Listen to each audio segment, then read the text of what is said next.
Hi everyone, thanks so much for joining me. My name is Kim and I'm a children's librarian at the Monroe County Public Library. Today I'm going to talk to you about how to make a sensory bag. Sensory bags are a lot of fun. They help our young people explore, create, learn, and play while engaging in multiple senses. Specifically, these bags engage our sense of sight and our sense of touch. So how do you make a sensory bag? There's a few different methods. The first thing you're going to need is a Ziplock bag. It could be a sandwich bag or a gallon-sized bag. Whatever you have on hand will be fine. And then you're going to want to choose between one of three bases. You can choose shaving cream, you can choose hair gel, or you can choose this flour and water mixture. They're all going to work really well. Today, I'm going to use the flour and water mixture because I've already got some mixed up. Now this flour water mixture, it's not an exact science. What I've done is just take a couple spoonfuls of flour and a little bit of water and I mixed it up until I got a consistency that I liked. Something that's not too runny and not too thick. Now, you're going to put some of that mixture in your bag. When you fill up your bag, no matter what material you use, you want to be careful not to overfill it. So it's a really good idea to just put in a little bit at a time until you know how much you need. With my flour water mixture, I know that about 8 spoonfuls has been enough for my baggies. So I'm going to just count out 8 and see how it looks. I've got 1, 2, 3, 4,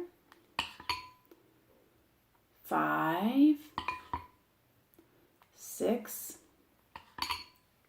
7, and 8.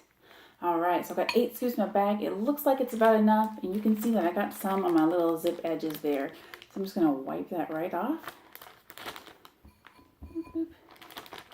Try to keep that seal a little bit cleaner.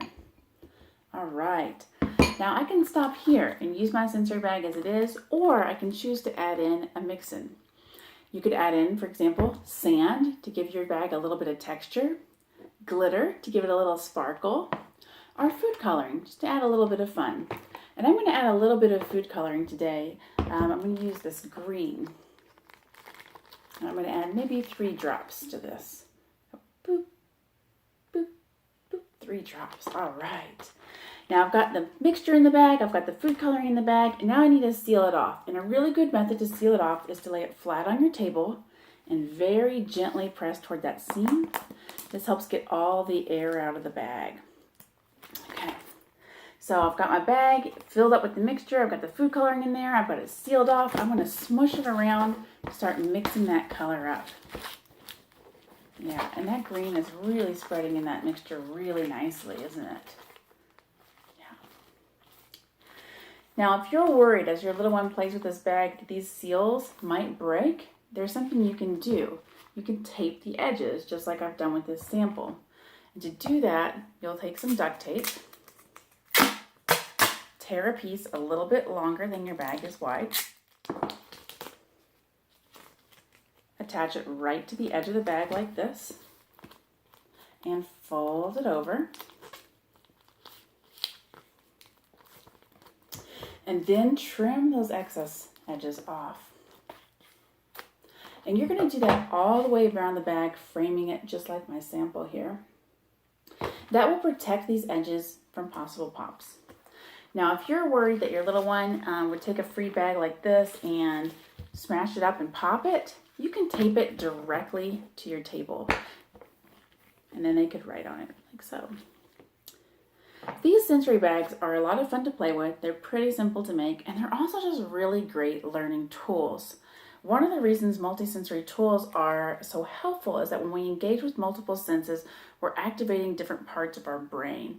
And when we're activating those different parts of our brain is creating these different connections and pathways. And those pathways and connections are going to help prepare our young learners for more complicated tasks in the future and will help them better retain information. So I'm talking about these bags today as a preschool toy, but you can also use them for your early elementary students who are maybe learning their vocabulary words for the week. They could use this as a fun way to practice and remember how to spell their words. Multisensory tools are really useful for all types of learners. but they're especially effective for people who have learning difficulties like dyslexia. So these cools are really, really fun to play with, and they're also really great helping us learn, and I do hope you enjoy them. I have one more piece of advice to give you though. These bags do not last very long. The shaving cream one and this flour one, I know only lasts maybe a day or so. The hair gel one I think lasts a little bit longer, but does not have a very long shelf life overall. So please only prepare these bags when you're ready to use them, and have fun. Thank you so much for joining me. Have a good day.